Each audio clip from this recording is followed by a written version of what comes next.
இதயங்கள் இறங்க ஆருயிர் இறைவா ஆறுதல் தேடி ஆதரிப்பாயன வந்தோம் உன் ஆலய வாசலிலே.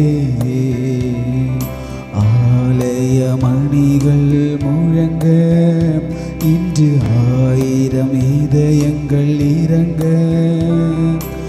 ஆருயிர் இறைவா ஆறுதல் தேடி ஆதரிப்பாயன வந்தோம் உன் ஆலய வாசலிலே.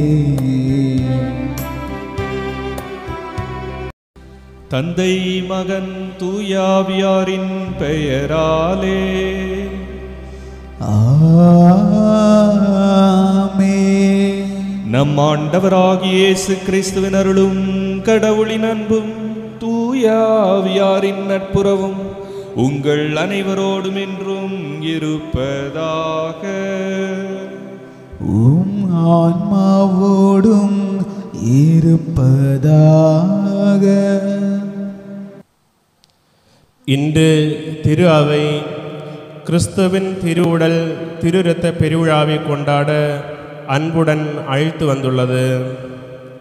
நமக்கு இயேசு கிறிஸ்து வழங்கியுள்ள அன்பு கொடைதான் அவரது திருவுடலும் இரத்தமும் என்பதை உணர்ந்து இத்திருப்பலியில் பங்கேற்போம்.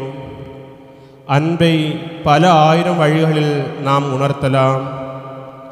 அந்த வழிகளிலே மிகவும் சிறந்தது நாம் அன்பு கொண்டவருடன் தங்கி இருப்பது, பரிசுகள் தருவது, வார்த்தைகளில் சொல்வது, செயல்களில் காட்டுவது என்று பல வடிவங்களில் அன்பு வெளிப்பட்டாலும் பிறருடன் பிறருக்காக முழுமையாக பிரசனமாகி இருப்பதே அன்பு. இந்த முழுமையான பிரசனம் வாழ்நாளின் ஒவ்வொரு நொடியும் தொடர முடிந்தால் அது அன்பின் உச்சம். எந்த ஓர் உணவையும் நாம் உண்டபின் அது நம் உடலோடு கலந்து ஒன்றாகிவிடும். நம் இரத்தமாக, தசையாக, எலும்பாக, நரம்பாக மாறிவிடும். உணவுக்குள்ள இந்த அடிப்படை குணங்களெல்லாம் இறைவனுக்கும் உண்டு என்பதை நிலைநாட்ட இயேசு இந்த வடிவை தேர்ந்தெடுத்தார் என்பதை உணர்ந்திடுவோம். இந்த எளிய உணவில் நம் உடலாகவே மாறி நம்மை வாழ வைக்கும் உணவில் இறைவன் நம்முடன் வாழ்கிறார் என்பது நமக்கெல்லாம் தரப்பட்டுள்ள அற்புதமான கொடை. உறவுகளின் உச்சகட்ட இறுதிக்கட்ட வெளிப்பாடே இயேசு தனது உடலையும் இரத்தத்தையும் நமக்கு கொடுத்தது. வாழ்வின் உணவை ஒன்று பின் உணவை உண்டு கிறிஸ்துவின் வாழ்வோடு ஒன்று திருப்போம். இதற்காக இன்றைய இப்பெருவிழா திருப்பலியில் சிறப்பாக மன்றாடுவோம். இத்திருப்பலியானது புனித அன்னை தெரசா அன்பியம், திரு ஜெயன், திருமதி பிரவிதா இவர்கள் குடும்பத்திற்கு இறைவன் ஆற்றிய எல்லா நல்ல காரியங்களுக்கு நன்றி அறிதலாகவும் குடும்ப நலனுக்காகவும் ஒப்புக் கொடுக்கப்படுகின்றது. ஜெயன் இராணுவத்தில் பணிபுரியும் நாட்களில் நலமுடனும் பாதுகாப்புடனும் இருக்கவும், குழந்தைகள் அமீரா அமித்ரா கல்வியிலும் இறை ஞானத்திலும் வளரவும், பெற்றோர்கள் தாசையன், லில்லி, தாமரி இவர்களுடைய நலனுக்காகவும் இத்திருப்பலியானது ஒப்புக் கொடுக்கப்படுகின்றது. திருமதி லூர்து மேரி இவர்களுடைய குடும்பத்திற்கு இறைவன் ஆற்றிய எல்லா நல்ல காரியங்களுக்கு நன்றி அறிதலாகவும், மகன் சார்லஸ் விண்ணரசி அவர்களது குழந்தை ஜெஸ்வின் இவர்களது குடும்பத்தை இறைவன் நிறைவாக ஆசீர்வதிக்கவும், மகள் ஜோசினாவுக்கு நல்ல வரன் அமையவும் வேண்டி இத்திருப்பலியானது ஒப்புக் கொடுக்கப்படுகின்றது. திருச்சி தூய அன்னாள் சபை அருட் சகோதரிகள் sister Herbert Mary, sister Castorius Mary, sister Isaac, sister ஃபெசிலியா, sister Josephine Gonzala Garcia, sister Santhiba Mary, sister Janadevi Viyagammal, sister Dimna, sister Regulus, sister Devika Lilly Pushpam மற்றும் ஃபாதர் ஆரோக்கியதாஸ் மற்றும் அனைத்து கொரோனாவினால் இறந்த ஆன்மாக்களின் இளைப்பாற்றிக்காக இத்திருப்பலியானது ஒப்புக் கொடுக்கப்படுகிறது. மேலும் புனித ஆரோக்கிய அன்னை அன்பியம் திரு பூமணி அவர்களுடைய 15வது நாள் நினைவு நாளில் இறைவன் அவரை தன்னுடைய புனிதர்களுடைய சமூகத்தில் ஏற்றுக்கொள்ள வேண்டும் என்று இத்திருப்பலியிலே நாம் அனைவரும் இணைந்து ஜெபிப்போம். மேலும் திரு ஆரோக்கியம் அவர்களுடைய ஆன்ம இளைப்பாற்றிக்காகவும், மாசில்லா குழந்தைகள் மற்றும் யாரும் நினையாத ஆன்மாக்களின் ஆன்ம இளைப்பாற்றிக்காகவும் இத்திருப்பலியானது ஒப்புக் கொடுக்கப்படுகின்றது. மேலும் ஆஸ்திரேலியாவில் மரணமடைந்த திரு குணம் தேவ சகாயம், விபத்திலே இறந்த சகாய ஃபாத்திமா, கொரோனாவினால் உயிரிழந்த Thiru John Bosco, sister Jayarani, sister Jothi இவர்களுடைய ஆன்ம இளைப்பாற்றிக்காகவும் இத்திருப்பலியானது ஒப்புக் கொடுக்கப்படுகின்றது. இத்திருப்பலியை தகுந்த முறையிலே கொண்டாடுவதற்கு தடையாக இருக்கின்ற நம்முடைய நான் என்ற எண்ணத்தையும் சுயநல போக்குகளையும் இறைவன் முன்னிலையிலே ஏற்றுக்கொண்டு மனவருந்தி அவரது மன்னிப்பினை இறைஞ்சுவோம். எல்லாம் வல்ல இறைவனிடமும் சகோதர சகோதரிகளே உங்களிடமும் நான் பாவியற்றி ஏற்றுக்கொள்கிறேன். ஏனெனில் என் சிந்தனையாலும் சொல்லாலும் செயலாலும் கடமைகள் தவறியதாலும் பாவங்கள் பல செய்தேன். என் பாவமே, என் பாவமே, என் பெரும் பாவமே. ஆகையால் எப்போதும் கன்னியான புனித மரியாவையும் வானதூதர் புனிதர் அனைவரையும் சகோதர சகோதரிகளே உங்களையும் நம் இறைவனாகிய ஆண்டவரிடம் எனக்காக வேண்டிக் கொள்ள மன்றாடுகிறேன். எல்லாம் வல்ல இறைவன் நம் மீது இரக்கம் வைத்து நம் பாவங்களை எல்லாம் மன்னித்து நம்மை முடிவில்லாத மகிழ்ச்சியான நிலை வாழ்வுக்கு அழைத்து செல்வாராக. ஆமென்.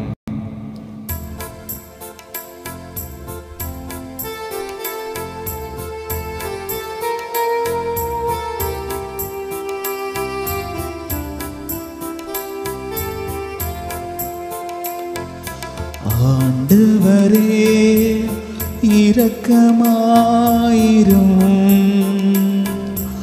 ஆண்டவரே இரக்கமாயிரும். கிறிஸ்துவே இரக்கமாயிரும், கிறிஸ்துவே இரக்கமாயிரும், இரக்கமாயிரும், இரக்கமாயிரும், இரக்கமாயிரும்.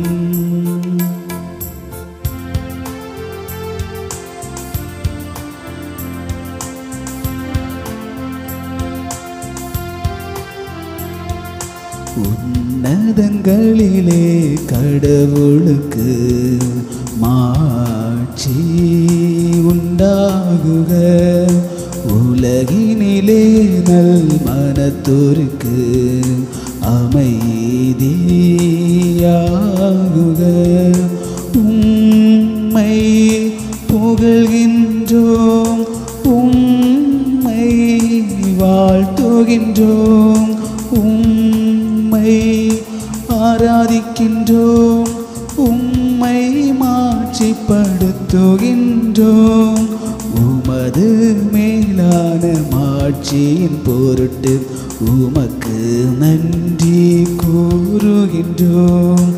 ஆண்டவராகிய இறைவா, வானுலக அரசரே, எல்லாம் வல்ல தந்தையாகிய இறைவா, ஒரே மகனாய் உதித்த ஆண்டவர் இயேசு கிறிஸ்துவே, ஆண்டவராகிய இறைவா, இறைவனின் செம்மறியே, தன்னின் திருமகனே, தந்தையின் திருமகனே, உலகின் பாவங்களை போக்குபவரே, எங்கள் மேல் இரக்கமாயிரும். உலகின் பாவங்களை போக்குபவரே, எங்கள் மன்றாட்டை ஏற்றருளும்.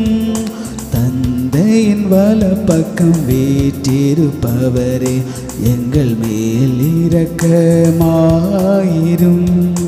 ஏனெனில் இயேசு கிறிஸ்துவே, நீரொருவரே தூயவர், நீரொருவரே ஆண்டவர், நீரொருவரே உன்னதர், தூய தூயாரோடு தந்தையாகி இறைவனின் மாட்சியில் இருப்பவர் நீரே.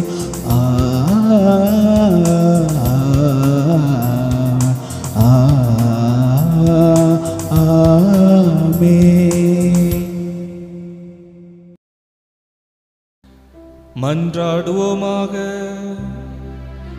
இறைவா, இந்த வியப்புக்குரிய அருளடையாளத்திலே உம்முடைய பாடுகளின் நினைவை எங்களுக்கு விட்டு சென்றீர்.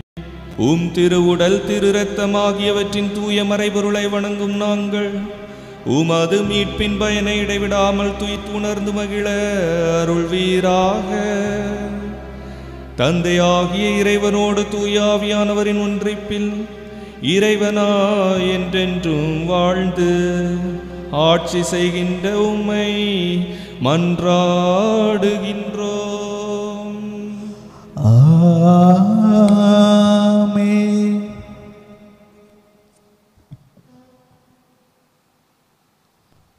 விடுதலை பயண நூலிலிருந்து வாசகம். பிரிவு 24, இறை வார்த்தைகள் 3 முதல் 8 வரை. அந்நாட்களில் மோசே மக்களிடம் வந்து ஆண்டவர் சொன்ன அனைத்து வார்த்தைகளையும் விதிமுறைகளையும் அறிவித்தார். மக்கள் அனைவரும் ஒரே குரலாக ஆண்டவர் கூறிய வார்த்தைகள் அனைத்தையும் நாங்கள் செயல்படுத்துவோம் என்று விடையளித்தனர். மோசே ஆண்டவரின் வாக்குகள் அனைத்தையும் எழுதி வைத்தார்.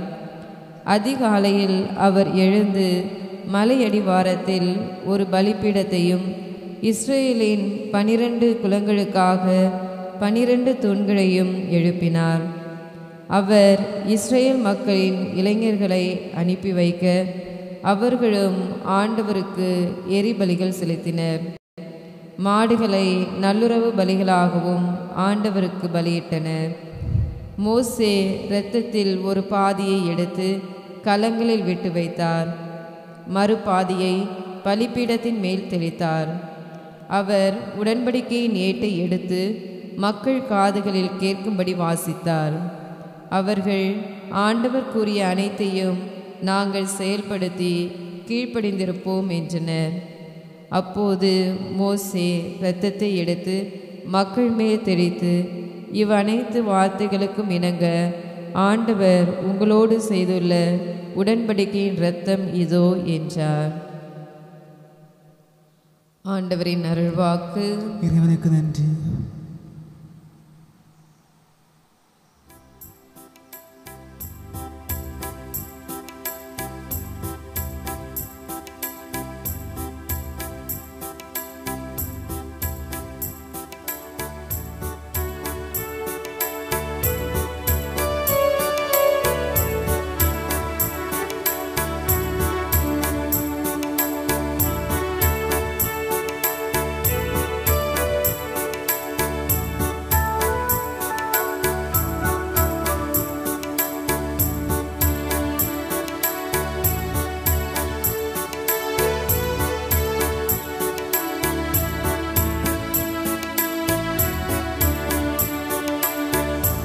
ஆண்டவரே, நீரே என்னை மயக்கிவிட்டீர், நானும் மயங்கி போனேன்.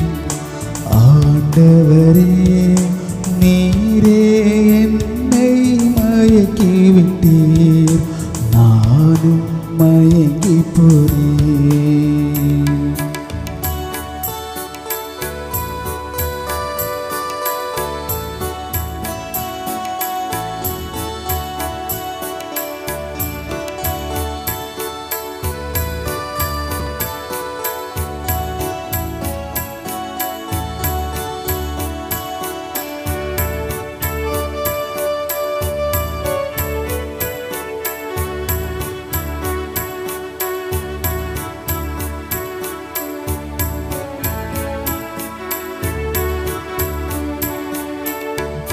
தாயின் கருவினில் உருவாக்கினீர், தடுக்கி விழும்போது தாங்கி நின்றார்.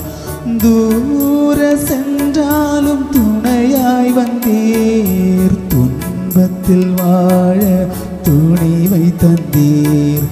தாயின் கருவினில் உருவாக்கினீர். தடுக்கி விழும்போது தாங்கி நின்றாய். தூர சென்றாலும் துணையாய் வந்தீர். துன்பத்தில் வாழ துணிவை தந்தீர். அஞ்சாதே என் மகனே, உன்னோடு நான் இருப்பேன். கலங்காதே என் மகளே, கரம் பிடித்து நடத்திடுவேன். உலகம் முடியும் வரை உன்னோடு நான் இருப்பேன். உலகம் முடியும் வரை உன்னோடு நான் இருப்பேன். ஆண்டவரே, நீரே என்னை மயக்கி விட்டீர். நானும் மயங்கி போனேன்.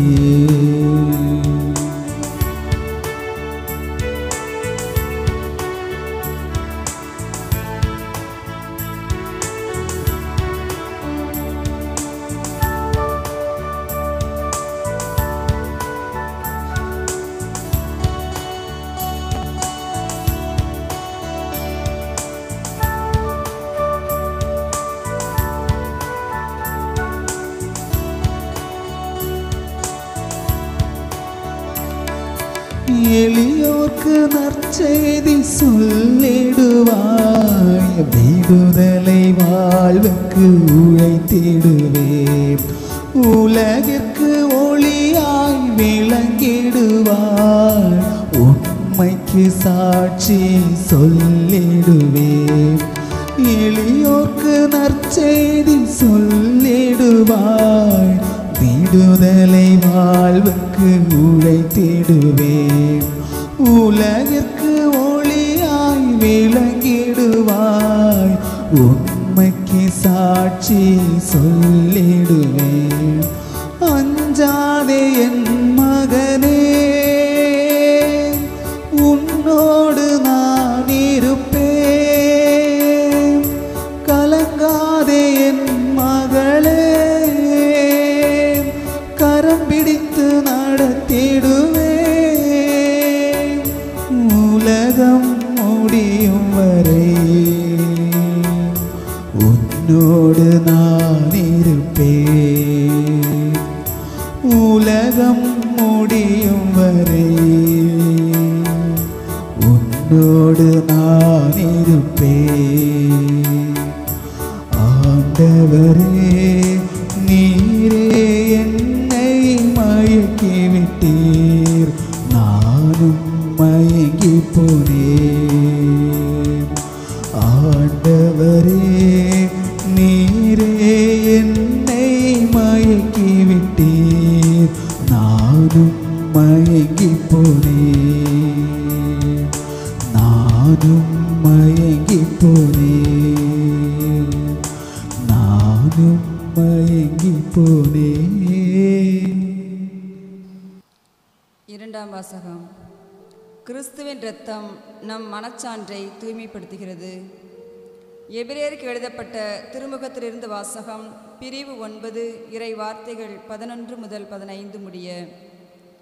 எபிரேயருக்கு எழுதப்பட்ட திருமுகத்திலிருந்து வாசகம். பிரிவு 9 இறை வார்த்தைகள் 11 முதல் 15 முடிய. சகோதர சகோதரிகளே, கிறிஸ்து தலைமை குருவாக வந்துள்ளார். அவர் அருள் நலன்கள் இப்போது நமக்கு கிடைத்துள்ளன. அவர் திருப்பணி செய்யும் கூடாரம் முன்னதை விட மேலானது, நிறைவு மிக்கது.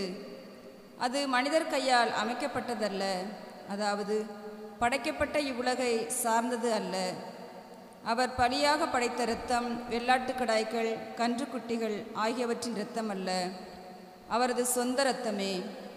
அவர் ஒரே ஒருமுறை தூயகத்திற்குள் சென்று எக்காலத்திற்கும் என அதை படைத்து நமக்கு என்றுமுள்ள மீட்பு கிடைக்கும்படி செய்தார். வெள்ளாட்டுக்கடாய்கள், காளைகள் இவற்றின் இரத்தமும் கிடாரியின் சாம்பலும் தீட்டுப்பட்டவர்கள் மீது தெளிக்கப்படும் போது சடங்கு முறைப்படி அவர்கள் தூய்மை பெறுகிறார்கள். ஆனால் கிறிஸ்துவின் இரத்தம் வாழும் கடவுளுக்கு நாம் வழிபாடு செய்யுமாறு சாவுக்கு அழைத்துச் செல்லும் செயல்களிலிருந்து நம் மனசான்றை எத்துணை மிகுதியாய் தூய்மைப்படுத்துகிறது. ஏனெனில் என்றுமுள்ள தூய ஆவியினால் தம்மைத்தாமே கடவுளுக்கு மாசற்ற பலியாக கொடுத்தவர் அவரே. இவ்வாறு அவர் புதிய உடன்படிக்கையின் இணைப்பாளராய் இருக்கிறார். கடவுளால் அழைக்கப்பட்டவர்கள் அவரால் வாக்களிக்கப்பட்ட என்றும் நிலைக்கும் உரிமை பெற்றி பெறுவதற்கென்று இந்த உடன்படிக்கை உண்டானது. இது ஒரு சாவின் மூலம் ஏற்படுத்தப்பட்டது. அந்த சாவு முந்தைய உடன்படிக்கையை மீறி செய்த குற்றங்களிலிருந்து மீட்பளிக்கிறது. ஆண்டவர் வழங்கும் அருள்வாக்கு. இறைவனுக்கு நன்றி.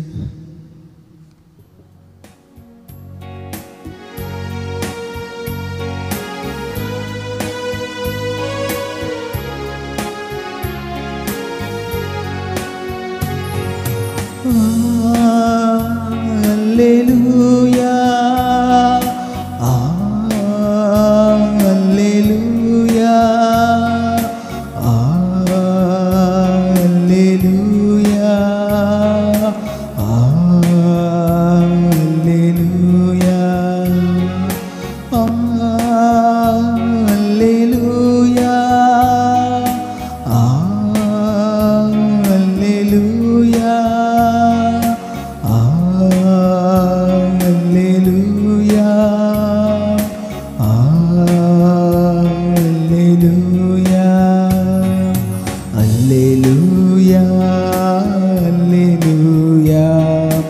அல்லேலூயா,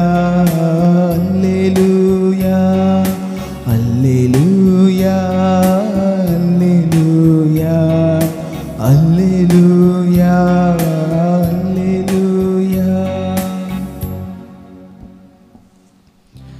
ஆண்டவர் உங்களோடு இருப்பாராக. உம் ஆன்மாவோடும் இருப்பாராக. புனித மார்க்கு எழுதிய பரிசுத்த நற்செய்தியிலிருந்து வாசகம். ஆண்டவரே, மாட்சி உமக்கே. மார்க் நற்செய்தி பிரிவு 14 இறை சொற்றொடர்கள் 12 முதல் 16 முடிய மற்றும் 22 முதல் 26 முடிய. புளிப்பற்ற அப்ப விழாவின் முதல் நாள் வந்தது. பாஸ்கா ஆட்டுக்குட்டியை பலியிடும் அந்நாளிலே இயேசுவின் சீடர், நீர் பாஸ்கா விருந்துண்ண நாங்கள் எங்கே சென்று ஏற்பாடு செய்ய வேண்டும் என விரும்புகிறீர் என்று கேட்டார்கள். அவர் பின்வருமாறு கூறி தம் சீடருள் 2 அனுப்பினார். நீங்கள் புறப்பட்டு நகருக்குள் செல்லுங்கள். மண்குடத்தில் தண்ணீர் சுமந்து கொண்டு ஒரு ஆள் உங்களுக்கு எதிரே வருவார். அவர் பின்னே செல்லுங்கள். அவர் எந்த வீட்டுக்கு செல்கிறாரோ அந்த வீட்டின் உரிமையாளரிடம், நான் என் சீடர்களோடு பாஸ்கா விருந்து உண்பதற்கான என் அறை எங்கே என்று போதகர் கேட்க சொன்னார் என கூறுங்கள். அவர் மேல் மாடியில் ஒரு பெரிய அறையை காட்டுவார்.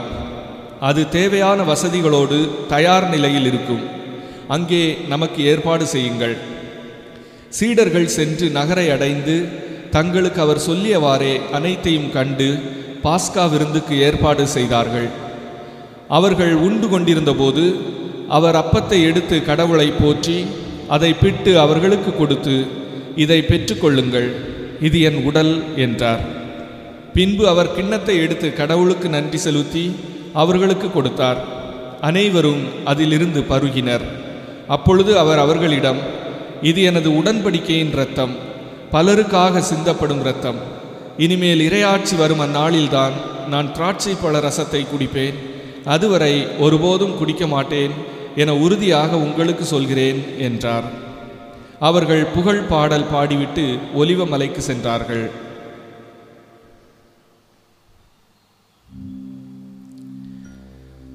ஆண்டவரின் அருள்வாக்கு.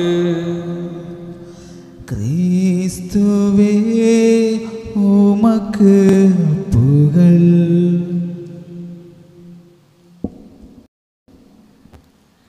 கிறிஸ்து இயேசுவில் மிகவும் அன்பிற்குரியவர்களே, இன்றைய தாயாம் திருச்சபையானது கிறிஸ்து ஆண்டவருடைய திருவுடல் திரு இரத்த பெருவிழாவினை கொண்டாடி மகிழ நமக்கு அழைப்பு விடுக்கின்றது.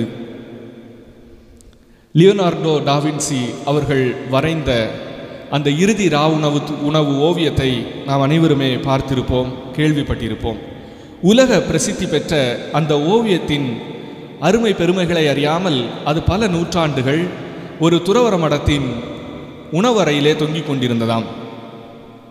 அந்த அருமையான அற்புதமான அந்த ஓவியத்திலே அந்த சமையல் அறையினுடைய புகையும் கரியும் அழுக்கும் தூசியும் படிந்து கிட்டத்தட்ட அந்த வரைபடத்தில் உள்ள அந்த ஓவியத்தில் உள்ள முகங்களே தெரியாத அளவிற்கு மறைந்து போகும் அளவிற்கு சிதிலமடைந்து கிடந்ததாம். பின்னர் அதனை கேள்விப்பட்டு அந்த ஓவியத்தினுடைய சிறப்பை அறிந்து அவர்கள் அதை சரி செய்வதற்கு 20 ஆண்டுகள் எடுத்துக்கொண்டார்களாம். அந்த தூசிகளை தட்டி அழுக்குகளை நீக்கி பல நூற்றாண்டுகளாக படிந்த கரைகளை எல்லாம் அகற்றி அந்த ஓவியம் புத்தம் புதிதாக பொலிவு பெற்று திகழ்ந்ததாம். அன்பிற்குரியவர்களே, அந்த இறுதி ராவுணவு ஓவியம் மட்டுமல்ல, 2000 ஆண்டுகளுக்கு முன்பு நம் ஆண்டவர் இயேசு கொண்டாடிய அந்த இறுதி ராவுணவின் அர்த்தங்களும் பொருளும் பல நூற்றாண்டுகளாக அவை திரிந்து கிட்டத்தட்ட வெறும் சடங்குகளாகவும் வெறும் சடங்காச்சாரமாகவும் வெறும் கடமையாகவும் அதனுடைய உண்மையான அர்த்தத்திலிருந்து விலகி நின்ற ஒரு கொண்டாட்டமாக, அர்த்தமற்ற நிகழ்வாக பல வேளைகளிலே அந்த இறுதி ராவுணவு கொண்டாட்டமானது நம்முடைய வாழ்வில் இருப்பதை நாம் கவனித்திருக்கின்றோம். ஆகவே எவ்வாறு அந்த ஓவியமானது தூசி தட்டப்பட்டதோ, அதனுடைய உண்மையான வடிவத்திற்கு அது சரி செய்யப்பட்டதோ, அதுபோல ஆண்டவர் இயேசு கொண்டாடிய அந்த இறுதி ராவுணவில் அவர் நமக்கு விட்டு சென்றிருக்கின்ற நியமங்களை, இதை என் நினைவாக செய்யுங்கள் என்ற அவருடைய கட்டளைகளை நம்முடைய வாழ்வில் கடைபிடித்து வாழ்வதற்கு இன்றைய நாள் நமக்கு சிறப்பாக அழைப்பு விடுக்கின்றது. இன்றைய நாளின் நற்செய்தியின் முதல் வரியானது, புளிப்பற்ற அப்ப விழாவின் முதல் நாள் வந்தது. பாஸ்கா ஆட்டுக்குட்டியை பலியிடும் அந்நாளிலே இயேசுவின் சீடர், நீர் பாஸ்கா விருந்துண்ண நாங்கள் எங்கே சென்று ஏற்பாடு செய்ய வேண்டும் என விரும்புகிறீர் என்று கேட்டார்கள் என்கின்றது அந்த முதல் சொற்றொடர். புளிப்பற்ற அப்ப விழாவின் முதல் நாள் வந்தது. அப்படி என்றால் அது பாஸ்கா விழாவினுடைய முதல் நாள். அந்த விழாவிலே இஸ்ராயல் மக்கள் புளிப்பற்ற அப்பத்தினால் அவர்கள் பசியாற வேண்டும் என்று கட்டளையிடப்பட்டிருந்தார்கள். அது என்ன புளிப்பற்ற அப்பம் என்று பார்த்தோம் என்றால், நமக்கு எவ்வாறு அரிசியினால் செய்த சோறு அன்றாட உணவாக இருக்கின்றதோ, பெரும்பான்மையாக நமது மதிய உணவு சோறு. ஆனால் இஸ்ராயல் மக்களுடைய வாழ்விலே அது அப்பமாக இருந்தது. கோதுமை மணிகளிலிருந்து செய்யப்படுகின்ற அப்பம். ஒவ்வொரு நாள் அப்பம் செய்யும் பொழுதும் அவர்கள் ஏற்கனவே வைத்திருந்த பழைய மாவிலிருந்து சிறிதளவு அதில் கலந்து அதை புளிப்புத்தன்மை உள்ளதாக மாற்றுவார்கள். அப்பொழுது அந்த அப்பம் சுவை மிகுந்ததாக, இன்னும் பெரிதானதாக போல தோன்றுமாம். அதற்காகத்தான் அந்த அப்பத்தை எப்போதும் சிறிதளவு பழைய மாவினை அவர்கள் வைத்திருப்பார்கள். அறையிலே ஆங்காங்கே அந்த பழைய மாவானது இருக்குமாம். ஆனால் இந்த பாஸ்கா விழாவின் முதல் நாளிலே 7 நாட்களுக்கு அவர்கள் புளிப்பற்ற மாவினால் செய்யப்பட்ட அப்பத்தினை உண்ண வேண்டும் என்று மோயிசன் அவர்களுக்கு கட்டளை இடுக்கின்றார். அறிஞர்கள் கூறுவார்கள், பழைய ஏற்பாடானது தொடக்க நூலிலிருந்து தொடங்குவது சரியல்ல, மாறாக விடுதலை பயணம் 12ஆம் அதிகாரத்தில்தான் உண்மையிலேயே இஸ்ராயல் மக்களுடைய வாழ்வும் வரலாறும் தொடங்குகிறது என்று அவர்கள் கூறுவார்கள். ஏனென்றால் அதுவரையிலும் அவர்களுக்கென்று ஒரு நாடு இல்லை, அதுவரையிலும் அவர்களுக்கென்று ஒரு தனித்த அடையாளம் இல்லை. அவர்கள் அடிமைகளாக கருதப்பட்டார்கள். ஒரு நாட்டிலே நிறைய அடிமைகள் இருப்பதினாலே அந்த நாடு அந்த அடிமைகளின் நாடு என்று ஆவதில்லை அல்லவா? அதுபோலத்தான் இஸ்ராயல் மக்களும் எகிப்திலே அடிமைப்பட்டு கிடந்த பொழுது அவர்களுக்கென்று ஒரு நாடு இல்லை. அவர்கள் ஒரு மக்கள் திரளாக கூட இயலாத வண்ணம், தங்களுக்கென்று ஒரு அரசினை அமைக்க இயலாத வண்ணம் அவர்கள் அடிமைகளாக கிடந்தார்கள். ஆகவே அந்த பாஸ்கா நாளிலே கடவுளினுடைய அருளினாலே, கடவுளுடைய உடனிருப்பினாலே அவர்கள் ஆற்றல் பெற்றவர்களாக எகிப்திலிருந்து வாக்களிக்கப்பட்ட நாட்டை நோக்கி தங்கள் பயணத்தை தொடங்கிய அந்த நன்னாளினைத்தான் அவர்களுடைய வாழ்வின் அடிப்படையான மிக அடித்தளமான நாளாக அவர்கள் கருதுகின்றார்கள். இதனை நாம் விடுதலை பயணம் 12:14 வசனத்திலே இவ்வாறு வாசிக்கின்றோம். இந்த நாள் உங்களுக்கு ஒரு நினைவு நாளாக விளங்கும். இதனை ஆண்டவரின் விழாவாக நீங்கள் தலைமுறை தோறும் கொண்டாடுங்கள். இந்த விழா உங்களுக்கு நிலையான நியமமாக இருப்பதாக. 7 நாட்களுக்கு புளிப்பற்ற அப்பங்களையே உண்ணுங்கள். முதல் நாளிலேயே புளித்த மாவை உங்கள் வீடுகளிலிருந்து அகற்றி விடுங்கள். ஏனெனில் முதல் நாள் தொடங்கி 7ஆம் நாள் வரையிலும் புளித்த அப்பத்தை உண்பவன் இஸ்ரேலிலிருந்து விலக்கி வைக்கப்படுவான். 7 நாட்களாக உங்கள் வீடுகளில் புளித்த மாவு காணப்படவே கூடாது. ஏனெனில் புளித்த அப்பத்தை உண்பவன் அந்நியனானாலும் நாட்டின் குடிமகனானாலும் இஸ்ரேல் மக்கள் கூட்டமைப்பிலிருந்து விலக்கி வைக்கப்படுவான். நீங்கள் புளித்த அப்பம் உண்ணாமல் உங்கள் உறைவிடங்களில் எல்லாவற்றிலும் புளிப்பற்ற அப்பத்தையே உண்ணுங்கள் என்று மோயிசன் தன்னுடைய மக்களுக்கு கட்டளையினை வழங்குகின்றார். அன்பிற்குரியவர்களே, இதே கருத்தினை தான் நாம் கொரிந்தியருக்கு எழுதிய முதல் கடிதத்திலே 5வது அதிகாரம் 6 முதல் 8 வரை உள்ள இறை வார்த்தைகளிலே பவுலடியார் நமக்கு தெளிவுபடுத்துகின்றார். நீங்கள் பெருமை பாராட்டுவது நல்லதல்ல.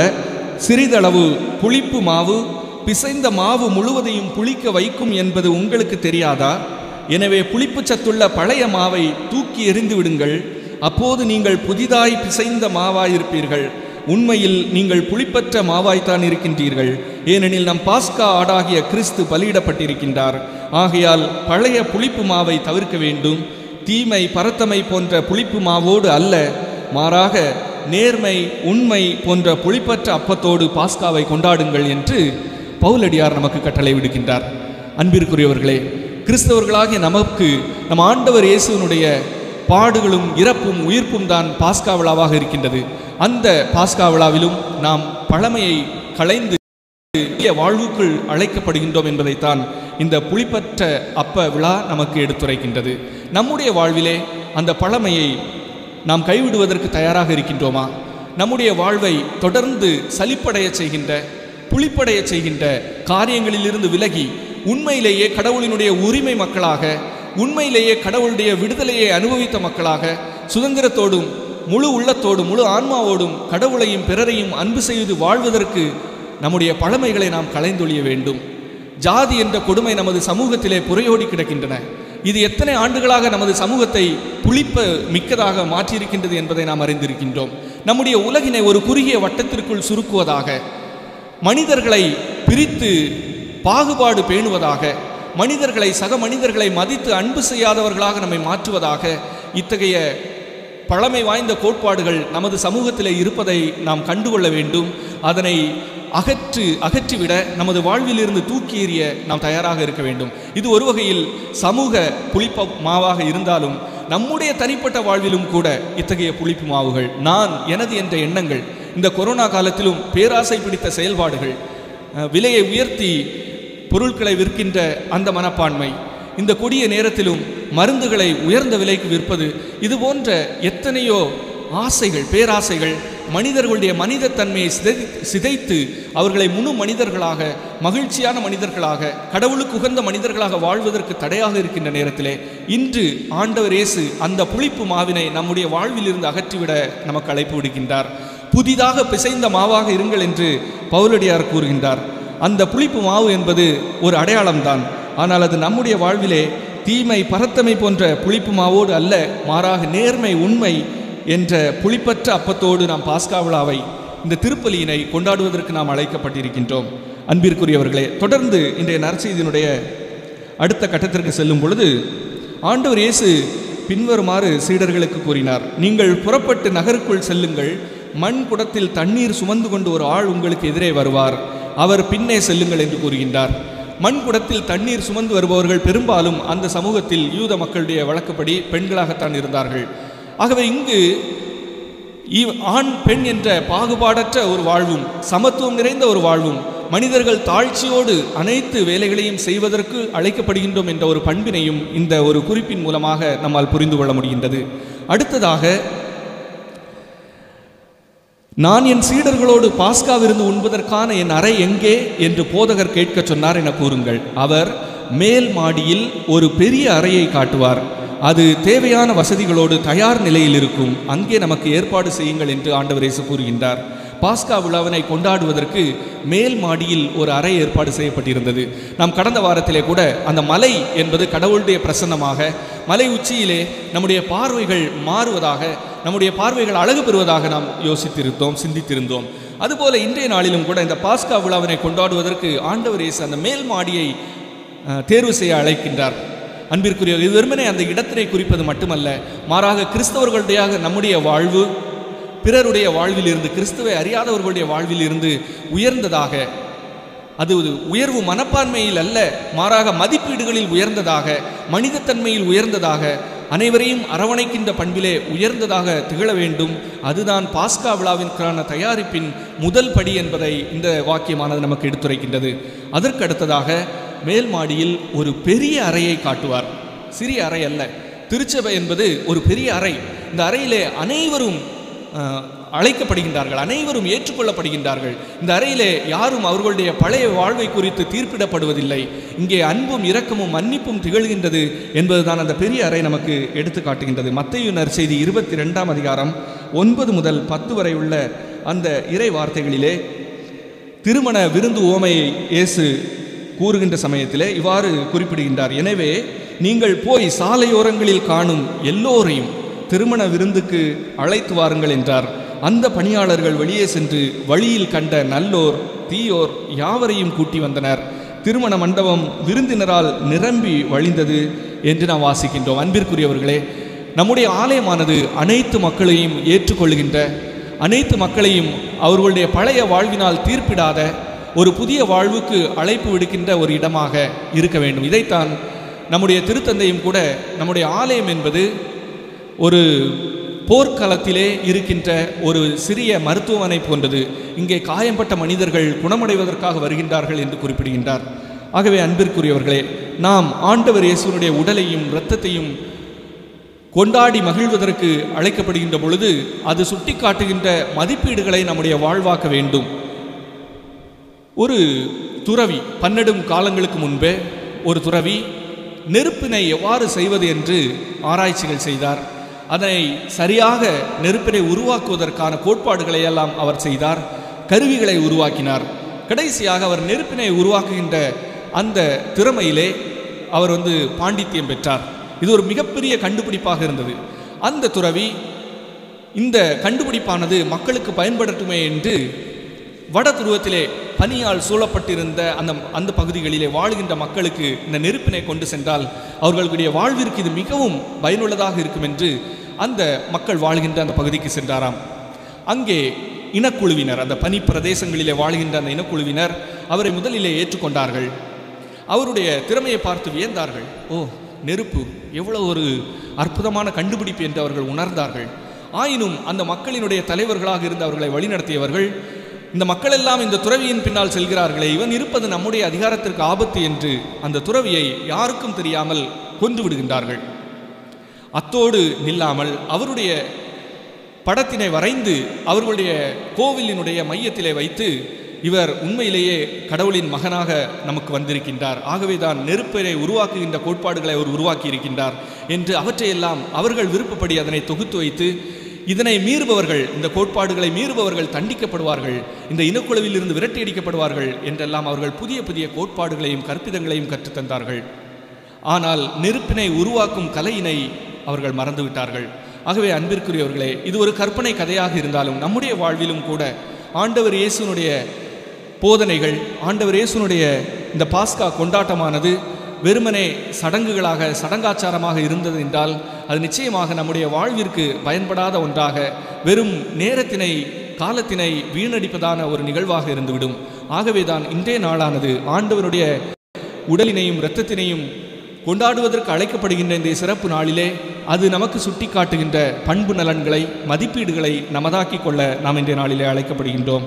அவர் இதை பெற்றுக்கொள்ளுங்கள், இது என் உடல் என்று சொல்லும் பொழுது அது வெறுமனே அப்பத்தில் இருக்கின்ற அந்த நற்கருணை வடிவில் இருக்கின்ற ஆண்டவருடைய உடனிருப்பை மட்டும் நமக்கு சுட்டி காட்டவில்லை. உடல் என்பது ஒரு முழு மனிதனை, முழு மனித வாழ்வை, அவர் வாழ்விலே செய்த காரியங்களை எல்லாவற்றையும் தான் நமக்கு எடுத்து காட்டுகின்றது. ஆகவே ஆண்டவர் இயேசுனுடைய உடலை நாம் பெற்றுக்கொள்ளும் பொழுது அவருடைய வாழ்வை நம்முடைய வாழ்வாக, நம்முடைய வாழ்வாக மாற்றுவதற்கு நாம் அழைக்கப்படுகின்றோம். அவருடைய இரத்தத்தை பருகுகின்ற பொழுது அவருடைய வாழ்வினால் நாம் அர்ச்சிக்கப்படுகின்றோம். அவருடைய வாழ்வை நம்முடைய வாழ்விலே வாழ்ந்து காட்டுவதற்கு, சீடர்களாக, சீடத்திகளாக, முன்மாதிரியாக வாழ்ந்து காட்டுவதற்கு நாம் அழைக்கப்படுகின்றோம் என்ற கடமையினை உணர்ந்தவர்களாக இத்தகைய அருளினை வேண்டி திருப்பலியிலே நாம் தொடர்ந்து ஜெபிப்போம். ஆமேன்.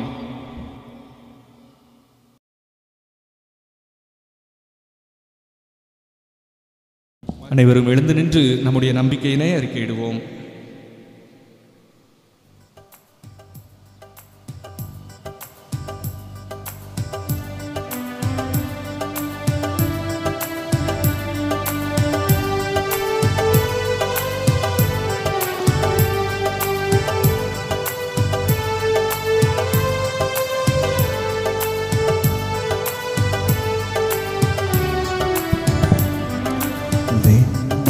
மண்ணை படைத்தவராம் கடவுள் ஒருவர் இருக்கின்றார். தந்தை மகன் தூய ஆவியராய் ஒன்றாய் வாழ்வோரை நம்புகிறேன். தூய ஆவியின் வல்லமையால் இறைமகன் நமக்காய் மனிதரானார். கன்னி மரியிடம் பிறந்தவராம் இயேசுவை உறுதியாய் நம்புகிறேன். பிலாத்துவின் ஆட்சி பாடுபட்டார். சிலுவையில் இறந்து அடக்கப்பட்டார். மூன்றாம் நாளில் உயிர்த்தெழுந்தார். இறப்பின் மீது வெற்றி கொண்டார். விண்ணகம் வாழும் தந்தையிடம் அரியணை கொண்டு இருக்கின்றார். உலகம் முடியும் காலத்திலே நடுவராய் திரும்பவும் வந்திடுவார். தூய ஆவியாரை நம்புகிறேன். பாரினில் அவர் துணை வேண்டுகிறேன். பாவ மன்னிப்பில் தூய்மை பெற்று பரிகார வாழ்வில் நிலைத்திடுவேன். திரு அவை உரைப்பதை நம்புகிறேன். புனிதர்கள் உறவை நம்புகிறேன். உடலின் உயிர்ப்பை நிலை வாழ்வை உறுதியுடனே நம்புகிறேன்.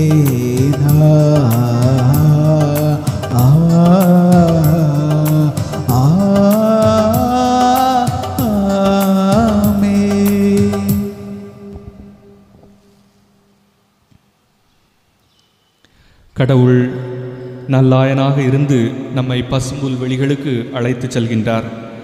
அவருடைய ஆடுகள் வயிறார உண்பதற்கு அவர் உணவளிக்கின்றார். கோதுமையின் கொழுமையால் அவர் அவர்களுக்கு உணவளித்தார்.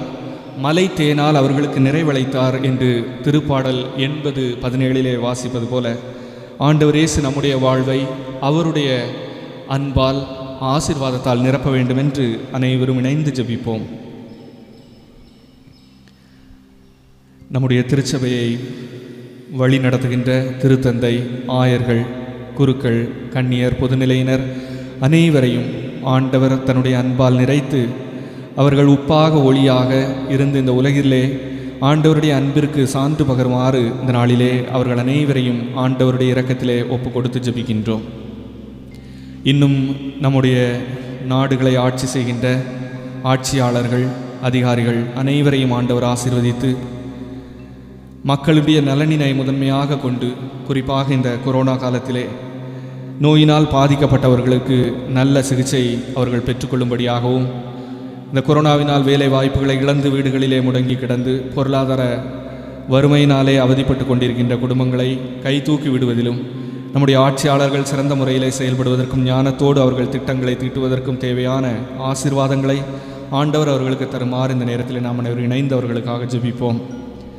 இன்னும் நம்முடைய பங்குகளிலே இருக்கின்ற ஒவ்வொரு கொரோனா நோயாளிகளையும் ஆண்டவருடைய இரக்கத்திலே ஒப்பு கொடுத்து ஆண்டவர் தாமே செல்லுமிடமெல்லாம் அவர் நல்லவற்றையே செய்து நோய்களை நீக்கி பேய்களை ஓட்டியது போல நம்முடைய நோயாளிகள் ஒவ்வொருவரையும் ஆண்டவர் தன்னுடைய குணப்படுத்தும் கரங்களினாலே தொட்டு ஆசீர்வதித்து அவர்களை குணப்படுத்தி மீண்டும் அவர்கள் தங்களுடைய அன்றாட பணிகளை செய்வதற்கு தேவையான ஆசீர்வாதங்களை நல்கிடுமாறு இந்த நேரத்திலே நாம் அனைவரும் இணைந்து அவர்களுக்காக ஜெபிப்போம்.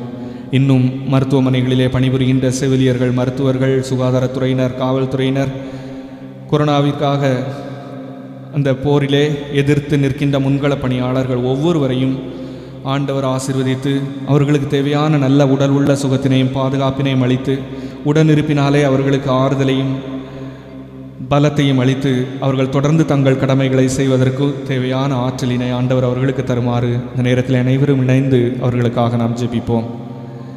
இன்னும் நமது பங்கிலே இருக்கின்ற ஒவ்வொரு குடும்பங்களிலே இருக்கின்ற பிரச்சனைகளையும், கணவன் மனைவிக்கிடையே இருக்கின்ற உறவு சிக்கல்களையும், பிள்ளைகள் பெற்றோருக்கிடையே இருக்கின்ற புரிந்து கொள்ள முடியாத தன்மைகளையும் பண்புகளையும் இந்த நேரத்திலே ஆண்டவர் கரத்திலே ஒப்பு கொடுத்து குடும்பங்களிலே அமைதியும் சமாதானமும் நிலவும்படியாக நாம் அனைவரும் இணைந்து ஒவ்வொரு குடும்பங்களுக்காகவும் ஜெபிப்போம். இன்றைய நாளிலே நன்றி அறிதலாக இத்திருப்பலியை ஒப்புக் கொடுக்கின்ற திரு ஜெயன், திருமதி பிரவீனா இவர்கள் குடும்பத்தை இறைவன் தொடர்ந்து ஆசீர்வதித்து இராணுவத்திலே பணிபுரிகின்ற ஜெயன் நல்ல பாதுகாப்புடனும் உடல் உள்ள ஆன்ம சுகத்துடன் இருக்கவும், பிள்ளைகள் அமீரா அமித்ரா கல்வியிலும் இறை ஞானத்திலும் வளரவும், பெற்றோர்கள் தாசியன், லில்லி, தாமரை இவர்களுடைய நலனுக்காகவும் நாம் இந்த குடும்பத்தாரை இறைவனுடைய இரக்கத்திலே ஒப்புக் கொடுத்து ஜெபிப்போம். இன்னும் திருமதி லூர்து மேரி இவர்களுடைய குடும்பத்திற்கு ஆண்டவர் ஆற்றிய எல்லா ஆசீர்வாதங்களுக்கும் இணைந்து நாம் நன்றி கூறுகின்ற சமயத்திலே அவர்களுடைய அன்பு மகன் சார்லஸ், விண்ணரசி அவர்கள் குடும்பத்தை இறைவன் ஆசீர்வதிக்கவும், குழந்தை ஜெஸ்வின் இறை ஞானத்திலும் இறை அன்பிலும் வளரவும், மகள் ஜோசினாவுக்கு நல்ல திருமண வரன் அமையவும், குடும்ப நலனுக்காகவும் இந்த நேரத்தில் நாம் அவர்கள் குடும்பத்தாரை ஆண்டவருடைய இரக்கத்திலே ஒப்புக் கொடுத்து ஜெபிப்போம். இன்னும் தங்களுடைய உடன் பிறப்புகளை, உறவுகளை, நண்பர்களை கொரோனாவிலே இழந்து வாடுகின்ற ஒவ்வொரு குடும்பத்தையும் ஆண்டவர் ஆசீர்வதித்து அவருடைய உடன் இருப்பினாலே அவர்களுக்கு தேவையான மன ஆறுதலை அளித்து தொடர்ந்து அவர்கள் தங்கள் வாழ்வதற்கு, எதிர்காலத்தை நம்பிக்கையோடு அணுகுவதற்கு தேவையான ஆற்றலை ஆண்டவர் ஒவ்வொரு குடும்பத்திற்கும், குறிப்பாக துன்ப துயரத்தில் மூழ்கி இருக்கின்ற ஒவ்வொரு குடும்பத்திற்கும் ஆண்டவர் அளித்து அவர்களை பாதுகாத்தருளுமாறு நம் ஆண்டவரும் திருமகனும் ஆகிய இயேசு கிறிஸ்து வழியாக உம்மை மன்றாடுகின்றோம். ஆமேன்.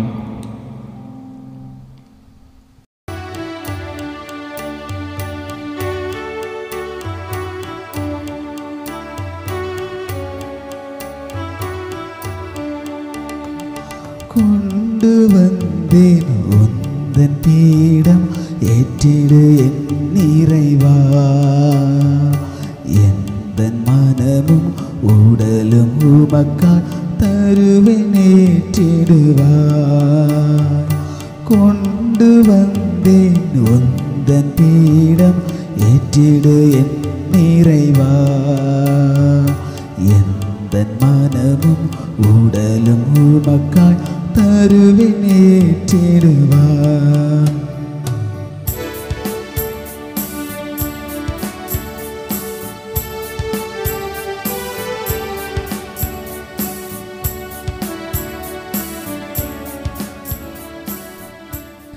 அன்புமிக்க சகோதர சகோதரிகளே, என்னுடையதும் உங்களுடையதுமான இப்பலி எல்லாம் வல்ல தந்தையாக இறைவனுக்கு ஏற்றதாகும்படி ஜெபியுங்கள்.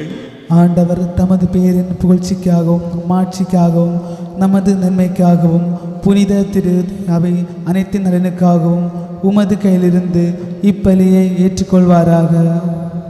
நலன்களுக்கெல்லாம் ஊற்றே இறைவா, நாங்கள் ஒப்பு கொடுக்கும் இக்காணிக்கைகள் உமது மீட்பின் மறைபொருளை குறித்து காட்டுகின்றன. அதனால் உமது திரு அவைக்கு ஒற்றுமை, அமைதியாகிய கொடைகளை கனிவுடன் தந்தருள்வீராக. எங்கள் ஆண்டவராகிய கிறிஸ்து வழியாக உம்மை மன்றாடுகின்றோம். ஆமென். ஆண்டவர் உங்களோடு இருப்பாராக. உம் ஆன்மாவோடும் இருப்பாராக. இதயங்களை மேலே எழுப்புங்கள். ஆண்டவரிடம் எழுப்பியுள்ளோம். நம் இறைவனாகிய ஆண்டவருக்கு நன்றி கூறுவோம். அது தகுதியும் நீதியும் ஆனதே. ஆண்டவரே, தூயவரான தந்தையே, என்றும் உள்ள எல்லாம் வல்ல இறைவா, எங்கள் ஆண்டவராகிய கிறிஸ்து வழியாக எந்நாளும் எவ்விடத்திலும் நாங்கள் உமக்கு நன்றி செலுத்துவது மெய்யாகவே தகுதியும் நீதியுமாகும், எங்கள் கடமையும் மீட்புக்குரிய செயலுமாகும். கிறிஸ்து தம் திருத்தூதர்களுடன் இறுதி இரவு விருந்து அருந்துகையில் சிலுவையின் மீட்பு அளிக்கும் நினைவு எக்காலத்துக்கும் நிலைத்திருக்கச் செய்தார். நிறை புகழ்ச்சியின் ஏற்புடைய கொடையாகவும் மாசற்ற செம்மறியாகவும் தம்மையே உமக்கு ஒப்புக் கொடுத்தார். இவ்வாறு வணக்கத்துக்குரிய இந்த மறைபொருளை நீரும் நம்பிக்கையாளருக்கு உணவாக தந்து அவர்களை புனிதப்படுத்துகின்றீர். அதனால் ஒரே உலகில் வாழும் மனித இனம் ஒரே நம்பிக்கை ஒளி பெற்று ஒரே அன்பால் பிணைக்கப்படுகிறது. ஆகவே உமது அருளின் இனிமையை நிறைவாக சுவைத்து நாங்கள் விண்ணக சாயலை பெறுமாறு இத்துணை வியப்புக்குரிய அருளடையாளத்தின் விருந்தில் நாங்கள் பங்கு பெறுகின்றோம். எனவே விண்ணகத்திலும் மண்ணகத்திலும் உள்ள அனைத்தும் உம்மை தொழுது வணங்கி புதியதொரு பண்பாடுகின்றன. வானக தூதர்களின் அணிகள் அனைத்தோடும் நாங்களும் சேர்ந்து முடிவின்றி பறைசாற்றி பாடுவதாவது: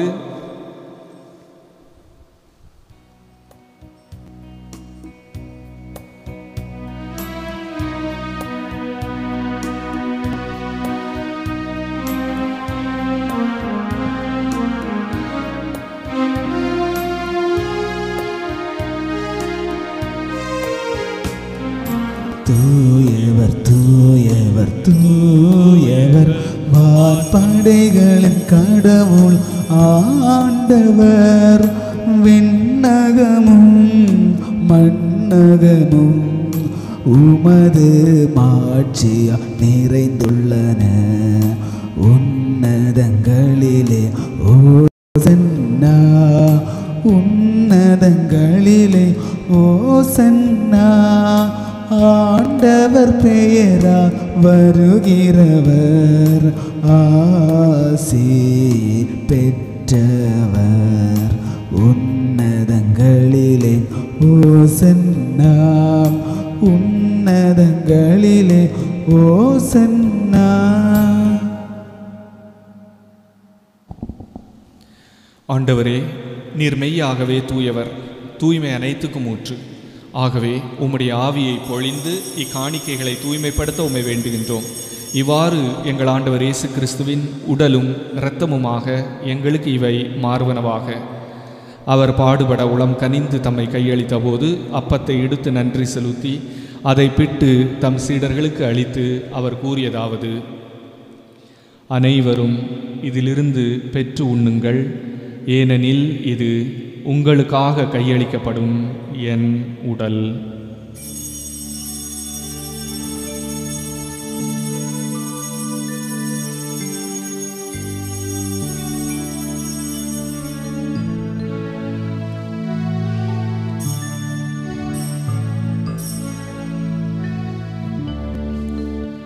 அவ்வண்ணமே இரவு விருந்தை அருந்திய பின் கிண்ணத்தையும் எடுத்து மீண்டும் உமக்கு நன்றி கூறி தம் சீடர்களுக்கு அளித்து அவர் கூறியதாவது: அனைவரும் இதிலிருந்து பெற்று பருகுங்கள், ஏனெனில் இது புதிய நிலையான உடன்படிக்கைக்குரிய என் இரத்தத்தின் கிண்ணம்.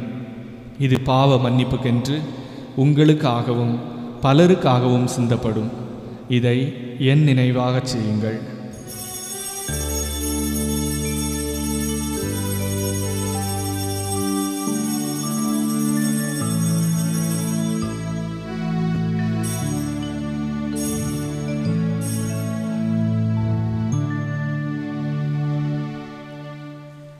நம்பிக்கையின் மறைபொருள். ஆண்டவரே, நீர் வருமளவும் உமது இறப்பினை அறிக்கையிடுகின்றோம், உமது உயிர்ப்பினையும் எடுத்துரைக்கின்றோம். ஆகவே ஆண்டவரே, நாங்கள் கிறிஸ்துவின் இறப்பினையும் உயிர்ப்பினையும் நினைவு கூர்ந்து வாழ்வு தருகின்ற அப்பத்தையும் மீட்பளிக்கின்ற கிண்ணத்தையும் உமக்கு ஒப்புக் கொடுக்கின்றோம். உம் திருமுன் நின்று உமக்கு ஊழியம் புரிய தகுந்தவர்கள் என எங்கள் அனைவரையும் ஏற்றுக்கொண்டீர். எனவே உமக்கு நன்றி செலுத்துகின்றோம். மேலும் கிறிஸ்துவின் உடலிலும் இரத்தத்திலும் பங்கு கொள்ளும் எங்களை தூய ஆவியார் ஒன்று சேர்க்க வேண்டுமென உம்மை தாழ்மையுடன் மன்றாடுகின்றோம். ஆண்டவரே, உலகெங்கும் பரவி இருக்கின்ற உமது திரு அவையை நினைவு கூர்ந்தருளும். எங்கள் திருத்தந்தை பிரான்சிஸ், எங்கள் மறைமாவட்டத்தின் திருத்தூதரக நிர்வாகி பேராயர் அந்தோணி பாப்புசாமி, எல்லா திருநிலையினர் ஆகிய அனைவரோடும் உமது திரு அவை அன்பில் நிறைவு பெறச் செய்தருளும். நீர் உலகிலிருந்து உம்மிடம் அழைத்து கொண்ட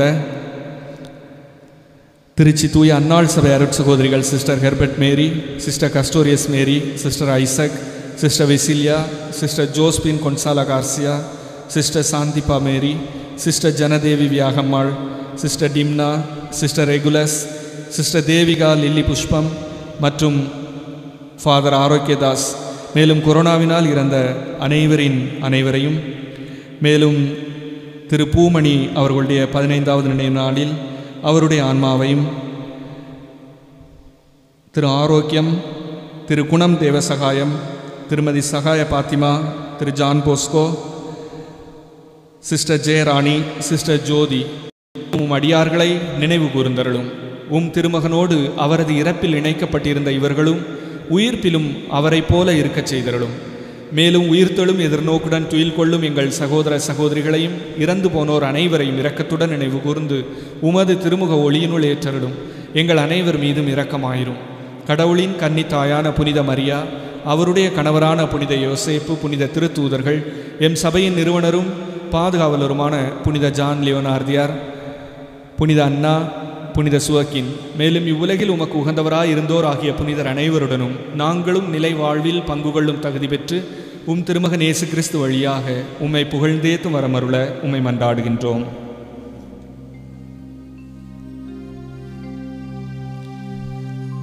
இவர் வழியாக இவரோடு இவரில் எல்லாம் வல்ல இறைவனாகிய தந்தையே, தூய ஆவியாரின் ஒன்றிப்பில் எல்லா புகழும் ஆட்சியும் என்றென்றும் உமக்கு உரியதே.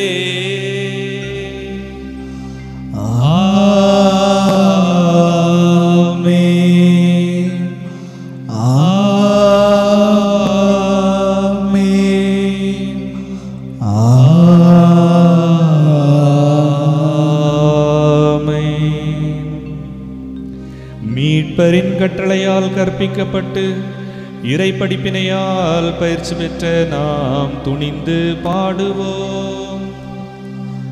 விண்ணுலகில் இருக்கின்ற எங்கள் தந்தையே, உமது பெயர் தூயது என போற்ற பெருக, உமது ஆட்சி வருக, உமது திருவுளம் விண்ணுலகில் நிறைவேறுவது போல மண்ணுலகிலும் நிறைவேறுக. எங்கள் அன்றாட உணவை இன்று எங்களுக்கு தாரும்.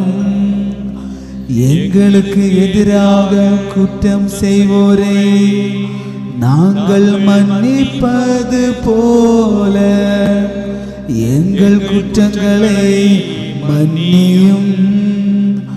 எங்களை சோதனைக்கு உட்படுத்தாதேயும், தீமையிலிருந்து எங்களை விடுவித்தருளும். ஆண்டவரே, தீமை அனைத்திலுமிருந்தும் எங்களை விடுவித்து எங்கள் வாழ்நாளில் அமைதியை கனிவுடன் அருள உம்மை மன்றாடுகின்றோம். உமது இரக்கத்தின் உதவியால் நாங்கள் பாவத்திலிருந்து எப்போதும் விடுதலை பெற்று யாதொரு கலக்கமுமின்றி நலமாயிருப்போமாக. நாங்கள் எதிர்நோக்கி இருக்கும் பேரின்பத்துக்காகவும் எம் மீட்பராகிய இயேசு கிறிஸ்துவின் வருகைக்காகவும் காத்திருக்கின்றோம். ஏனெனில் ஆட்சியும் வல்லமையும் மாட்சியும் என்றென்றும் உமது. ஆண்டவரே இயேசு கிறிஸ்துவே, அமைதியை உங்களுக்கு விட்டு செல்கின்றேன், என் அமைதியையே உங்களுக்கு அளிக்கின்றேன் என்று உம் திருத்தூதர்களுக்கு மொழிந்தீரே. எங்கள் பாவங்களை பாராமல் உமது திரு அவையின் நம்பிக்கையை கண்ணோக்கி உமது திருவுளத்திற்கு ஏற்ப அதற்கு அமைதியையும் ஒற்றுமையும் அளித்தருள்வீராக. என்றென்று வாழ்ந்து ஆட்சி செய்கின்றவர் நீரே. ஆமென். ஆண்டவருடைய அமைதி உங்களோடு என்றும் இருப்பதாக, உம் ஆன்மாவோடும் இருப்பதாக. ஒருவருக்கொருவர் நம் ஆண்டவர் தருகின்ற அமைதியை பகிர்ந்து மகிழ்வோம்.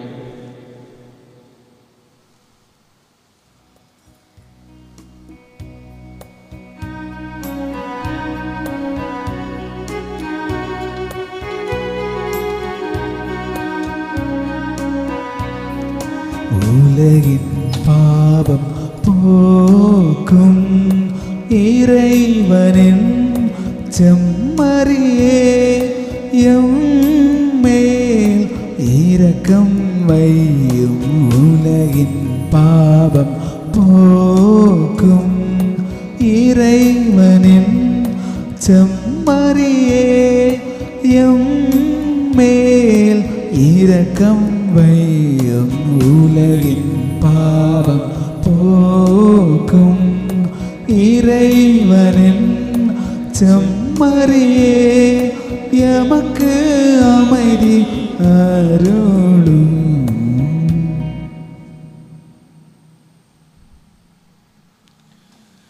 இதோ இறைவனின் செம்மறி, இதோ உலகின் பாவங்களை போக்குகின்றவர். இச்செம்மறியின் விருந்துக்கு அழைக்க பெற்றோர் பேறு பெற்றோர். ஆண்டவரே, நீர் என் இல்லத்தில் எழுந்தருள நான் தகுதியற்றவன். ஆனால் ஒரு வார்த்தை மட்டும் சொல்லி அருளும், எனதான்மா நலமடையும்.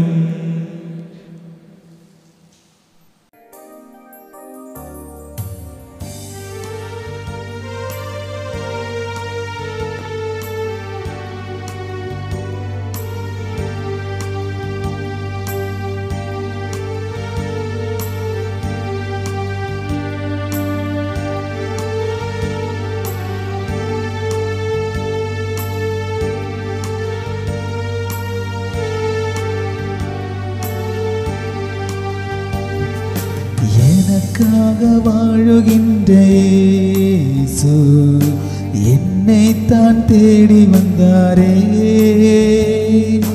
உயிர் காக்கும் தோழனாக இயேசு எனக்குள்ளே வாழ வந்தாரே. எனக்காக வாழுகின்ற இயேசு என்னை தான் தேடி வந்தாரே. உயிர் காக்கும் தோழனாக இயேசு எனக்குள்ளே வாழ வந்தாரே. வாழ்க வாழ்க இயேசு நாமமே, வாழ்க வாழ்க இயேசு நாமமே, வாழ்க வாழ்க இயேசு நாமமே, வாழ்க வாழ்க இயேசு நாமமே.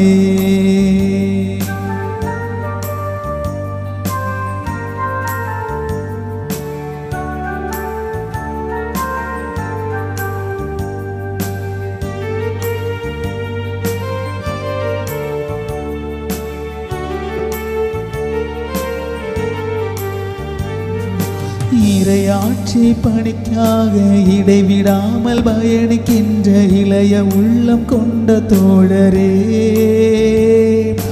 என் இறைவன் அயர்வதில்லை, என்னை தாங்க மறப்பதில் உடன் நடந்து என்னை தேற்றுவார். இறையாட்சி பணிக்காக இடைவிடாமல் பயணிக்கின்ற இளைய உள்ளம் கொண்ட தோழரே, என் இறைவன் அயர்வதில்லை, என்னை தாங்க மறப்பதில் உடன் நடந்து என்னை தேற்றுவார். தனிமை இல்லை, தயக்கமில்லை, காலம் எல்லாம் உழைப்பதற்கு கர்த்தர் இயேசு உடன் இருக்கிறார். தனிமை இல்லை, தயக்கமில்லை, காலம் எல்லாம் உழைப்பதற்கு கர்த்தர் இயேசு உடன் இருக்கிறார். கலக்கமில்லை, தளர்ச்சி இல்லை, தோல்வி இல்லை, தோல்வுமில் என் தேவன் வழி நடத்துவார். அன்பின் பரிவை அவரில் காண்கிறேன், உழைப்பின் உயர்வை அவரில் உணர்கிறேன். வாழ்க வாழ்க இயேசு நாமமே, இறைவனாட்சி இனிதை மலர்கவே. கிறிஸ்து இயேசுவில் மிகவும் அன்பிற்குரியவர்களே, நாம் இதுவரையிலும் சந்தித்திராத ஒரு வாழ்க்கை அனுபவத்தை இந்த நாட்களிலே நாம் வாழ்ந்து கொண்டிருக்கின்றோம். நோயிலும் இறப்பிலும் வறுமையிலும் மக்கள் உழன்று கொண்டிருப்பதை நாம் கண்கூடாக கண்டு அவர்களுடைய வேதனையிலே அவர்களோடு உடன் இருக்கின்றோம். நாளிலே ஆண்டவருடைய திருவுடல் திரு இரத்த விழாவினை கொண்டாடுகின்ற நேரத்திலே இந்த தொடக்க திரு அவையிலே இருந்த அந்த பண்பு நலன்களை நாம் நமதாக்கி கொள்ள வேண்டும். அதற்கு இதுதான் சரியான தருணம் என்பதை நாம் உணர்ந்து கொள்ள இந்த நாளிலே அழைக்கப்படுகின்றோம். திருத்தூதர் பணிகள் 4:32 வசனத்திலே, நம்பிக்கை கொண்ட மக்கள் அனைவரும் ஒரே உள்ளமும் ஒரே உயிருமாய் இருந்தனர். அவர்களுள் எவரும் தமது உடைமைகளை தம்முடையதாக கருதவில்லை. எல்லாம் அவர்களுக்கு பொதுவாக இருந்தது. தேவையில் உழல்வோர் எவரும் அவர்களுள் காணப்படவில்லை. நிலப்புலன்களை அல்லது வீடுகளை உடையோர் அவற்றை விற்று அந்த தொகையை கொண்டு வந்து திருத்தூதருடைய காலடியில் வைப்பர். அது அவரவர் தேவைகளுக்கு தக்கவாறு பகிர்ந்து கொடுக்கப்படும் என்று திருத்தூதர் பணிகள் நூலிலே நாம் வாசிக்கின்றோம். தொடக்க திரு அவை நம்முடைய வாழ்விற்கு ஒரு முன்மாதிரியான திரு அவையாக இருக்கின்றது.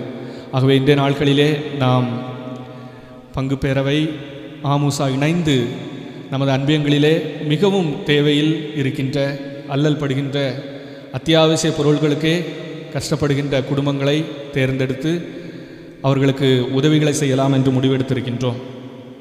நிச்சயமாக எல்லா குடும்பங்களுமே இந்த நேரத்திலே ஒரு விதமான சிக்கல்களை, பொருளாதார சிக்கல்களை குறிப்பாக சந்தித்து கொண்டு தான் இருக்கின்றன. ஆயினும் முதல் கட்டமாக நாம் மிகவும் தேவையில் இருக்கின்ற மக்களுக்கு ஒரு சிறிய எளிய உதவியை செய்யலாம் என்று நாம் முடிவெடுத்திருக்கின்றோம். அந்த வகையிலே தங்களால் இயன்ற உதவிகளை தந்து பங்களிப்பு செய்ய விரும்புபவர்கள் தயவு செய்து இந்த நேரத்திலே நீங்கள் முன் வந்து உங்களால் இயன்ற உதவிகளை செய்து எல்லா மக்களுக்கும் எல்லாம் கிடைப்பதற்கு இந்த நாட்களில் நாம் இணைந்து செயல்பட, பங்காற்ற, பங்களிப்பு செய்ய அழைக்கப்படுகின்றோம். ஆகவே விருப்பமுடையவர்கள் நிச்சயமாக இந்த நேரத்திலே உதவி செய்வதற்கு முன் வர வேண்டும். உங்களது உதவிகளை பங்கு பேரவை நிர்வாகிகளிடமோ அல்லது பங்கு தந்தையிடமோ கொடுத்து உதவும்படி உங்களிடம் அன்புடன் கேட்டுக்கொள்கின்றேன். மேலும் வீடுகளிலே இருக்கின்ற குழந்தைகள், இளைஞர்கள் உங்களுடைய பொன்னான நேரத்தை வீணடிக்காது உங்கள் வாழ்வை, எதிர்கால வாழ்வை வளப்படுத்தும் வகையிலே உங்களை நீங்கள் தயார்படுத்த வேண்டும். குறிப்பாக நிறைய புத்தகங்களை வாசித்து உங்கள் வாழ்வை, உங்களுடைய பார்வைகளை அகலப்படுத்த வேண்டும் என்று உங்களை அன்போடு கேட்டுக்கொள்கின்றேன். உங்கள் வீடுகளுக்கு பக்கத்திலே இருக்கின்ற நோயாளிகள், பெரியவர்களுக்கு தேவையான இயன்ற உதவிகளை நீங்கள் செய்ய வேண்டும் என்று உங்களை மீண்டும் நினைவுறுத்துகிறேன். அனைவரையும் இறைவன் ஆசீர்வதிக்கட்டும். அனைவரும் இறுதி ஜெபத்திற்காக எழுந்து நிற்போம்.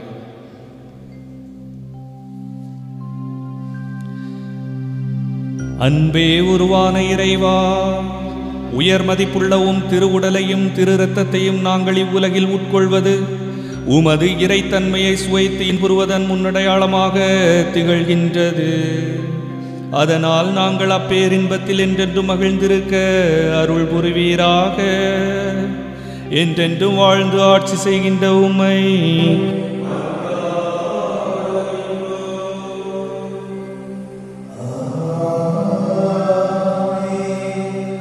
ஆண்டவர் உங்களோடு இருப்பாராக. உம் ஆன்மாவோடும் இருப்பாராக. எல்லாம் வல்ல இறைவன் தந்தை, மகன், தூயாவி நம் அனைவரையும் நிறைவாக ஆசீர்வதிப்பாராக. ஆமென். இறைவனின் ஆசீர் பெற்ற மக்களாக சென்று வாழுங்கள். வாழ்க்கை பலி தொடர்கின்றது. இறைவனுக்கு நன்றி.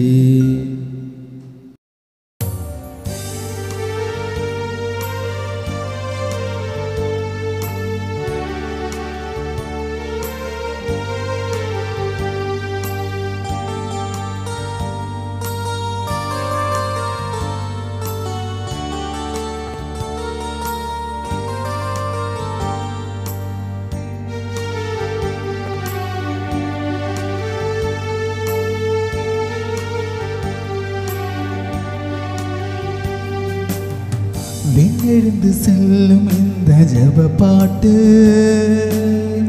அன்னை மறி உள்ளம் தட்டும் மன்றாட்டு. விண்ணெழுந்து செல்லும் இந்த ஜப பாட்டு, அன்னை மறி உள்ளம் தட்டும் மன்றாட்டு. ஜப மாலை சொல்லுவோம், அருள் மாலை சூடுவோம், ஜெபமாலை சொல்லுவோம், அருள் மாலை சூடுவோம். விண்ணெழுந்து செல்லும் இந்த ஜெப பாட்டு அன்னை மரி உள்ளம் தட்டும் மன்றாட்டு.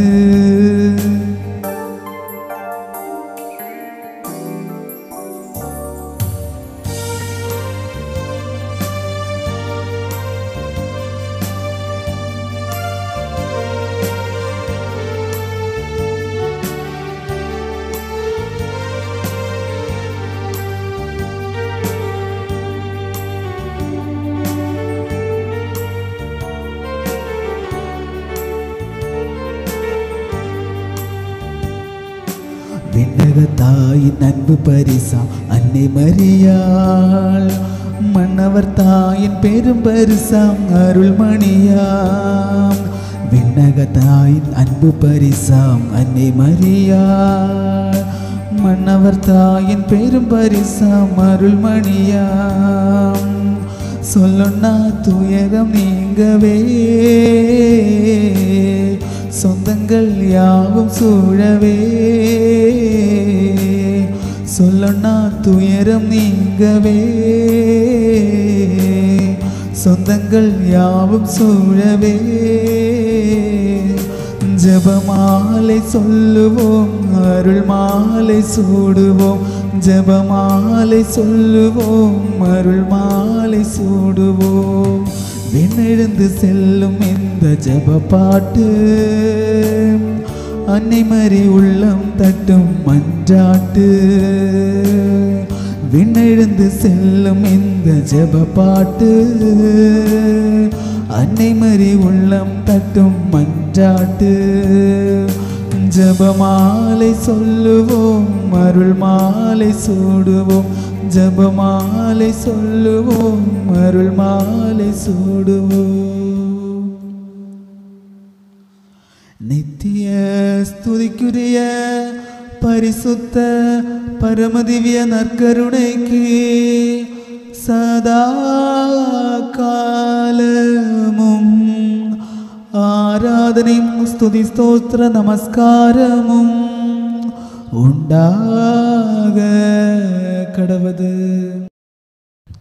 அச்சிஷ்ட சிலுவை அடையாளத்தினாலே எங்கள் சத்துருக்களிடமிருந்து எங்களை ரட்சித்தருளும். எங்கள் சர்வேஸ்வரா, தந்தை மகன் தூய ஆவியாரின் பேராலே ஆமேன்.